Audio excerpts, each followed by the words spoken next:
오늘 말씀의 제목은 이제 천국에서 큰 자라는 제목으로 함께 은혜를 나누고자 합니다. 오늘 주제는 제자들의 그 논쟁 가운데 있는 우리 인간들의 죄성, 작은 주제는 그렇게 될 것 같습니다.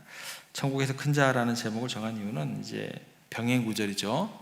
마태복음 18장 1절도 동일한 이제 본문이 나오는데 거기에 보면은 이제 길에서는 누가 크냐라는 그 앞에 천국에서는 누가 크냐라는 어떤 그런 내용으로 이제 연결이 되어 있어서 천국에서 큰 자라는 제목을 가져왔습니다.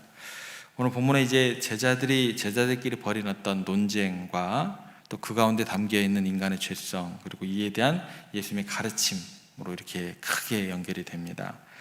예수님의 제자들 사이에서 벌어진 논쟁은 뭐냐면 누가 가장 크냐, 인간의 본성 또 영적인 어떤 성숙함에 대한 어떤 그런 것들을 우리를 생각하게 하는 사건입니다. 이 사건이 근데 그 나온 어떤 그 흐름에 좀 주목을 해보셔야 돼요. 이 사건이 언제 나오냐면 예수님께서 자신의 죽음과 부활에 대해서 또 예고하신 직후에 제자들에게 이야기하신 게 뭐냐면 이제 배신당할 거고 또 죽임당할 거고 그리고 사흘 후에 살아날 것을, 이게 예수님의 구원사에게 모든 것입니다. 엄청난 계시를 주신 거예요.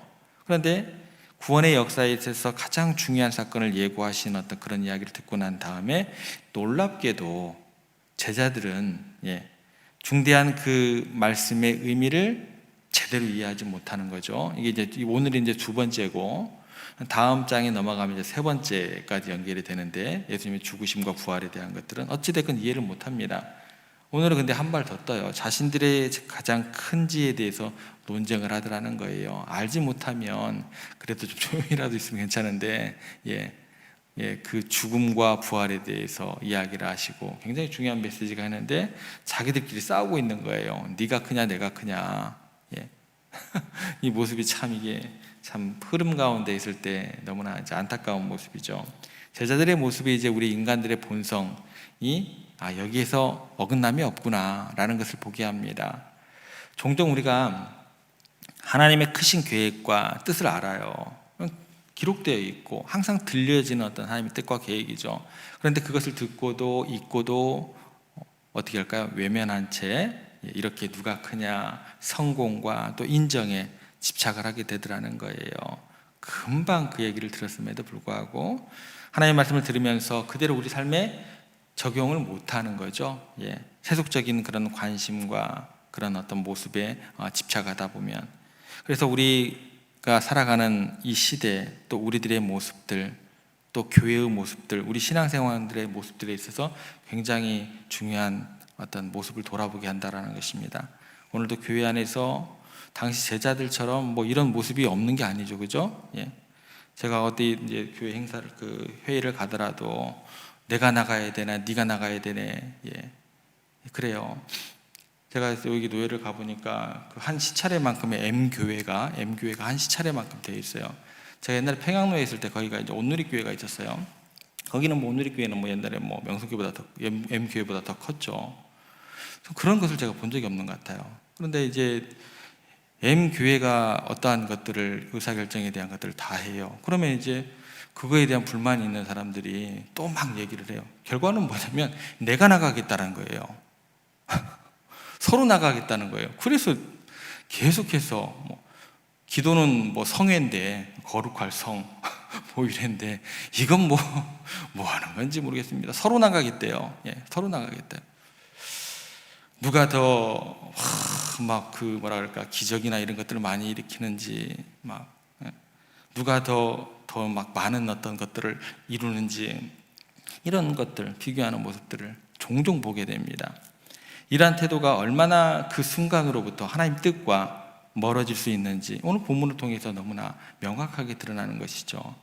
각자에게 다른 은사와 사명을 주셨는데 서로 경쟁하고 또 경쟁하기 위해서 내가 먼저 앞서야겠고 주신 은사를 충실하게 사용하여서 우리가 하나님의 나라를 위해서 섬겨야 되는데 마이크 잡는 사람이 목소리가 갈수록 커지는 어떤 그런 모습을 많이 보게 됩니다.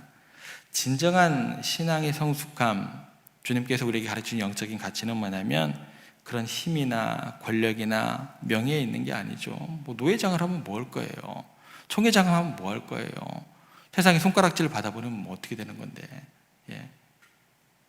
그런 어떤 것들이 아니라 진정 그 자리에 갔을 때 내가 정말 섬길 수 있는 마음과 태도가 나올 수 있느냐. 사람들을 우르르 거느리고 다니는 어떤 그런 것들이 아니고, 저는 처음에 얘기 들었을 때 군대가 다니는 줄 알았어요. 한 사람 옆으로 한 막 30명이 막 이렇게 우르르 다니고 깜짝 놀랐습니다. 이게 뭐 하는 짓인지 모르겠어요. 제가 봤을 때는 진정한 어떤 그런 모습들이 뭔지, 예수님께서 지금 이야기하시는 그 내용 자체가 그 전에 무슨 얘기를 하셨는지 알고도 그런다는 거죠. 예수님께서 그래서 이렇게 물어보십니다. 제자들에게 길에서 너희들이 서로 토론하는 것이 무엇이냐 이렇게 물으셨어요. 이때 제자들이 뭐라고 이야기를 할까요? 34절 한번 가보세요. 뭐라고 얘기하는 제자들이 이렇게 되어 있죠. 그들이 잠잠하니, 그렇죠. 그들이 잠잠하니 이는 길에서 서로 누가 크냐 하고 쟁론함이었더라 이렇게 되어 있습니다. 잠잠해요. 왜 잠잠할까요?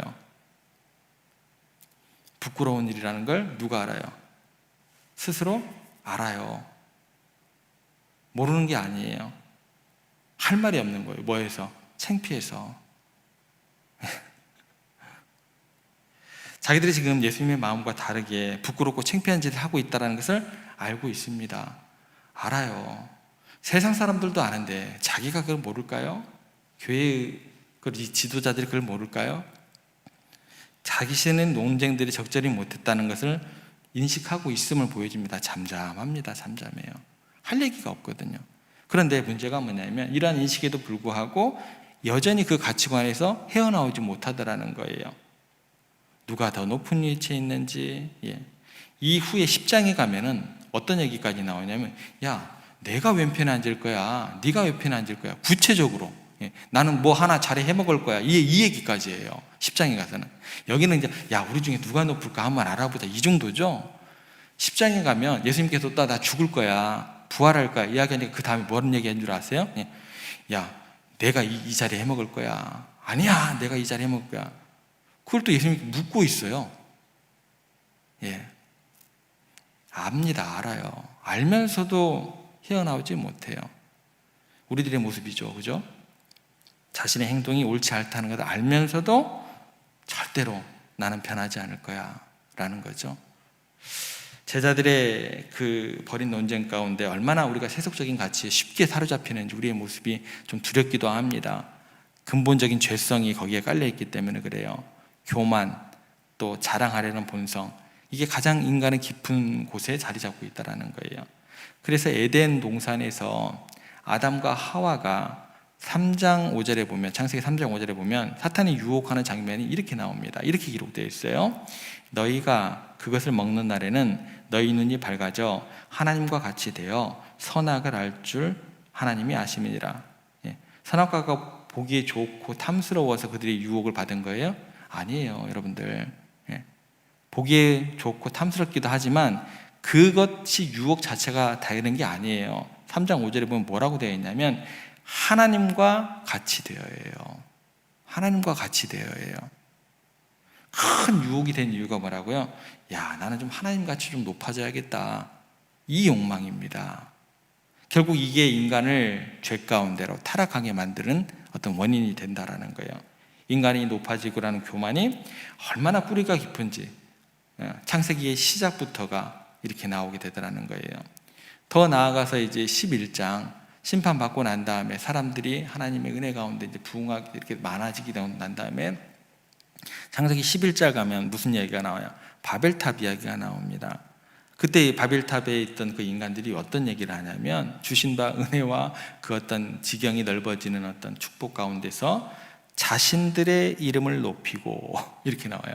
자신들의 이름을, 좀 내가 더 높아져야겠다 그러는 거죠. 자신들의 이름을 높이고 온 지면에 흩어짐을 면하자. 그래서 하늘에 닿는 탑을 쌓기 시작하는 거예요. 그 결과 어떤 일이 벌어지게 되냐면 하나님께서 언어를 혼잡하게 하시고 서로의 말이 이해하지 못하게 하셨고 온 지면에 흩어지게 하셨더라라는 것입니다. 인간의 교만이 하나님께 도전할 때 어떤 모습으로 나타내는지, 우리가 돌이키지 않으면 어떤 모습으로 나타나야 될지, 그 가운데는 어떻게 돼요? 혼잡이 있는 것이고 서로 다툼이 있게 되는 것이고 그런 거죠. 하나 되지 못함에 있는 것이고 그게 이제 나타나는 모습이다라는 거예요. 그게 심판입니다. 그게 예수님께서 제자들의 논쟁을 들으시고 이제 다시 그들을 가르치십니다. 세상적인 가치나하고 전혀 반대의 어떤 내용을 가르치시죠. 권력과 지위, 성공을 추구하지만 겸손과 섬김을 강조하더라는 것입니다. 누구든지 첫째가 되고자 하면 무사람이 끝이 되며 무사람을 섬기는 자가 되게 하리라. 첫째가 되기 위해서 보통 우리는 어떻게 해서든지 학교에서, 직장에서, 교회에서 인정받고 높임받기를 원한다라는 거예요. 그러면 이 순간은 어떻게 되냐면 은혜라는 것은 없어요. 온데간데 사라지고 뭐만 남는 거예요? 내 공로만 남는 거예요. 절대 내가 양보할 수 없는 거예요. 은혜가 사라지는 순간이요, 나는 높아져야 돼. 왜요? 공로밖에 남는 게 없어요. 내가 이거 했는데 M교회가 모든 것들을 다 하는데 그게 되냐는 말이에요. 그것도 마찬가지, 반대쪽도 마찬가지예요. 은혜는 온데간데였고 공로만 남은 거예요. 내가 나가면 다 잘할 수 있을 것 같다라는 거예요. 그런 게 어디 있어요? 다 동일하게 부르심을 받은 사람이고 각자 은사와 그런 것들이 다 틀린 건데 예수님께서 이 욕망을 완전히 뒤집어 놓으십니다. 진정한 위대함은 섬김에 있다고 말씀하세요. 더 나아가서 어린아이를 예로 드세요. 어린아이 하나를 데려다가 그들 가운데 세우시며 안으시며 세상이 인정하지 않더라도 내가 세우겠다라는 거예요. 세상이 인정하지 않아서 괴로우면 내가 너희들을 안아주겠다라는 거예요. 누구의 인정함이 중요하냐는 거예요. 안 그래요? 그잖아요. 돈을 쫓아가요? 예? 세상에서 막 정치인들 데려다가 그렇게 막 하면 그런 어떤 명예가 올라가는 거예요? 아니잖아요. 세상에서는 버림받되 그게 정확한 어떤 예수님이 가신 사역의 길이에요. 십자가의 길이에요. 그때 누가 높여주신다고? 내가 너희를 세워줄게. 아이 데려다가 세우시고 안아주시는 것처럼 내가 너희를 안아줄게. 누구의 인정함이 중요하다는 거예요? 주님의 인정하심이 중요하다는 거예요. 뭐를 지금 쫓아가는 건가 모르겠어요. 저는 지금 목사들끼리 막 모여가지고 뭐를 하면 그게 굉장한 것이 나오는 것도 아니고 맡겨주신 어떤 양떼들에 대해서 또 그 목회의 어떤 현장 가운데서 뭐를 해야 되는지. 당시 사회에서 어린아이들이 지위나 권력이 있었을까요? 없었을까요? 없었어요. 사람의 숫자에도 카운팅 되지 않았던 그런 아이들이에요. 그런데 그런 아이를 안으시고 그를 영접하는 것이 곧 나를 영접하는 것이다. 이런 충격적인 이야기를 하고 계신다라는 것입니다. 어린아이는 보호받아야 할 존재이지만 그들의 의견이나 존재 자체가 중요히 여기지 않았다라는 거예요. 우리들의 목소리와 우리들의 어떤 그 헌신과 우리들의 섬김 자체가 존중받아야 돼요. 그죠? 빛과 소금으로서 세상을 하나님의 나라로 만들어가는 과정 가운데 존중함이 없다고 할지라도 예수님께서 우리를 존중하고 사랑해 주신다라는 것입니다. 당시 사회 습관을 완전히 뒤집어 엎는 그런 것이다라는 것이죠. 어린아이가 그래서 순수하고 겸손한 마음을 상징하기 때문에 예수님께서 어린아이처럼 순순하고 겸손한 마음을 가진 사람이야말로 천국에서 큰 자니라 라고 이야기를 해주시는 것입니다. 권력이나 지위를 추구하는 것이 아니라 겸손하고 순수한 마음으로 하나님을 섬기고 이웃을 사랑하는 것이 진정한 위대함이다 라는 것을 보여주셨습니다. 오늘 제자들의 논쟁을 통해서 우리가 먼저 살펴본 것은 뭐냐면 우리 안에 있는 죄성을 발견하게 됩니다. 제가 M교회 어느 교회 얘기했지만 저도 똑같다라는 거예요. 그냥 보여지는 모습 가운데 자꾸 그분들이 눈에 밟히기 때문에 그렇게 얘기를 하는 것이 저도 똑같아요. 아담과 하와가 처음부터 뭐려고? 하나님과 같이 되려고. 선악과 문제가 아니에요. 이거는 하나님과 같아지려고 그거거든요. 예수님의 가르침을 또 그 죄성 가운데 발견하고 진정한 위대함의 의미를 우리가 잊으시면 안 돼요. 세상 기준이 아니라 하나님 나라 기준으로 큰 자가 되는 것은 뭐냐면 진정한 겸손. 그래서 팀 켈러 목사님이 이렇게 얘기를 합니다. 진정한 겸손이라는 것은 뭐냐면 단순히 자기를 덜 생각하는 것이 아니라 아예 자신을 어떻게 해요? 생각하지 않는 것이다. 이렇게까지 얘기를 해요. 나 조금 남들보다 좀 덜 생각할게. 이게 아니고 아예 자기를 어떻게 해요? 생각하지 않는 거예요. 이게 예수님께서 가르치는 본질이에요. 예수님께서 뭐라고 하셨어요? 자기 십자가를 지고 자기를 십자가에 못 박고. 그러니까 조금이 아니에요. 조금이 아니에요. 뭐요? 완전히 뭐예요? 잊으라는 거예요. 잊어야 그게 가능하다라는 거예요. 우리 자신을 덜 생각하는 것에 그치지 않고 아예 자신을 잊고, 자신을 완전히 잊고 다른 이들에게, 또 누구에게? 하나님께 초점을 맞춘다라는 것입니다. 그게 그래야 가능하다라는 거예요. 이게 천국에서 큰 죄가 되는 비결이다라는 것을 가르쳐 주십니다. 종종 우리가 겸손을 또 자기 비하로 오해를 합니다. 내가 이렇게 굴욕적이 돼야 돼? 자기 비하로 생각을 해요. 그 자기 비하와 그런 어떤 그 굴욕으로 생각한다고 한다면 우리 주님께서 우리에게 있어서 어떤 사람이 되는 거예요? 굴욕적인 일을 하다 가신 사람이 되는 거예요. 그잖아요. 주님께서 이 땅에서의 일을 우리가 스스로 어떻게 평가를 하는 거냐면, 야, 저딴 일을 왜 해? 우리가 그 이야기를 하고 있는 거예요. 예수님께서 이 땅에서 어떤 일을 하셨는데요? 지위와 힘을 내세우는 것이 아니라 대신 허리에 수건을 동이시고 제자들의 발을 씻기시고 그렇게 섬김의 모범을 보이셨는데, 우리들이 하는 얘기가 뭐예요? 야, 저런 일 하지 마. 저런 일을 왜 우리가 하냐? 왜 무릎을 꿇어야 돼? 이런 얘기를 하고 있다는 거예요. 우리가 위대함과 섬김의 관계 어떤 것인지 우리가 다시 한번 돌아봐야 될 것 같습니다. 저뿐만 아니라 우리 모두가 그렇게 죄 가운데, 그렇게 근본부터 그렇게 죄 가운데 놓여 있는 우리들이기 때문에 어느 누구 하나 예외 없이 항상 겸비하며 깨어 있어야 되는 우리들이 되어야 할 것 같습니다. 그래서 그런 모습들을 우리가 항상 잊지 않기 위해서 어떤 자세로 나아가야 돼요? 교회에서는 보이지 않는 곳에서 섬기는 그런 모습들, 더 나아가서 가정에서 남편을 또 아내를 내가 할 수 있는 주신 은사와 달란트를 가지고 그렇게 매일매일 섬기는 훈련들을 해 나가야겠죠.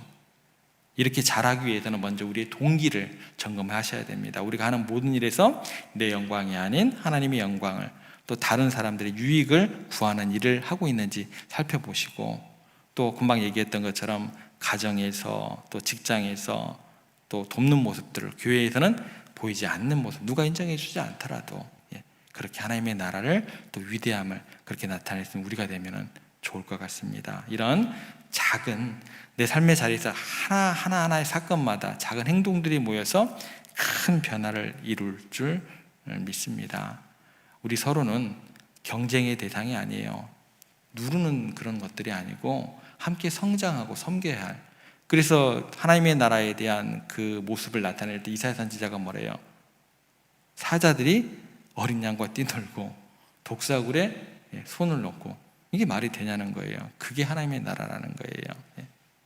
그렇게 함께 어우러져서 성장하고 섬기면서 한 주님을 모시고 형제 자매로 바라보면서 그렇게 예수님의 사랑과 겸손을 실천할 수 있는 우리가 되면 좋겠습니다. 세상의 기준이 아닌 하나님의 기준으로 살아가는, 겸손히 섬기면서 끊임없이 우리 자신을 낮추고 하나님의 뜻을 구하는 삶을 살게 되기를 기도드립니다. 오늘 또 그렇게 한번 힘들지만 그런 모습으로 우리 한번 결단하고 세상 가운데로 나아가서 그런 모습으로 살아가시기를 다시 한번 부탁드립니다.